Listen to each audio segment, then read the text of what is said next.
રાજકોટ શહેરમાં ઝૂંપડપટ્ટીઓ દૂર કરી તેના સ્થાને પીપીપી ધોરણે પ્રોજેક્ટ તૈયાર કરી અસરગ્રસ્તોને આ સ્થળ ઉપર જ આવાસ યોજના તૈયાર કરી આવાસ ફાળવવામાં આવતી હોવાની યોજના શરૂ કરવામાં આવી, પરંતુ અમુક ઝૂંપડપટ્ટીમાં વર્ષોથી વસવાટ કરતા ગરીબ પરિવારોને નિયમ મુજબ આવાસો ન મળવાની ફરિયાદો તેમજ પીપીપી બિલ્ડરોને મોટો લાભ ખટાવતો હોવાનો આક્ષેપ સાથે કોંગ્રેસ દ્વારા આજે ઝૂંપડપટ્ટીની વૈકલ્પિક જગ્યા ફાળવવી જોઈએ તેવા આક્રોશ સાથે મ્યુનિસિપલ કમિશનરને ઉગ્ર રજૂઆત કરવામાં આવી।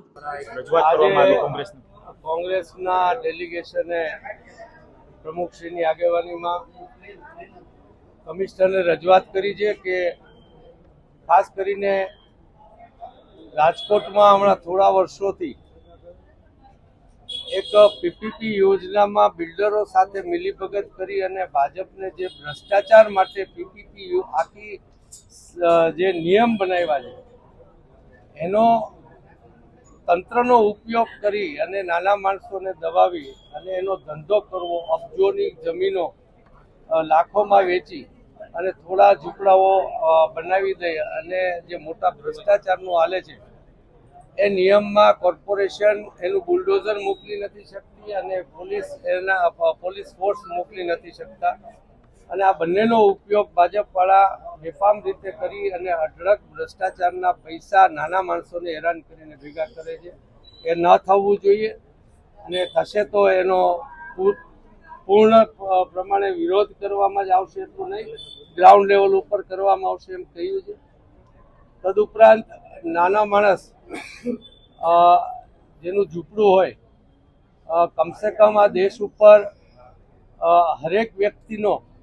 અધિકાર છે, જેને કાયદાથી દસ્તાવેજથી મકાન બનાવી શકવાની ક્ષમતા ન હોય એનો મતલબ એવો નથી કે એને રહેવાનો પણ અધિકાર નથી। તો એવા માણસો જ્યાં વર્ષોથી એક મકાન બનાવીને બેઠા હોય, કમિશનરને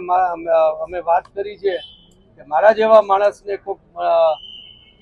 મારા ઘરમાંથી સાંજે કાઢી મૂકે, સામાન રોડ ઉપર નાખી દે તો મને સાચવવાવાળા પણ ઘણા હોય ને હોટલો પણ ઘણી હોય પોસાય એવી, છતાં મને દુઃખ થાય એમ તમને પણ થાય ને બધાને થવું જોઈએ। એટલે નાના માણસને વૈકલ્પિક જગ્યા આપ્યા વગર કોઈ પણ નાના માણસનું ઝૂંપડું પડવું ન જોઈએ। 2012 થી 2018 સુધી અમે આ મુહિમ ચલાવી હતી અને ત્યારે એક પણ પીપીપી યોજનામાં બિલ્ડરોના સહારે કોર્પોરેશન કે પોલીસ જઈ નહોતી શકી અને આજે અને જ્યાં ગઈ હતી ત્યાં અમે વંડા પણ તોડી પાડ્યા હતા। એ જ રીતના ઉગ્રતાથી ભાજપનું અમે ભ્રષ્ટાચાર અટકાવવાનું અમે નક્કી કર્યું છે। ત્યારે કમિશનર અને કલેક્ટરને પણ અમે આવેદન આપશું કે આ પ્રકારે મકાનો પડવા ન જોઈએ।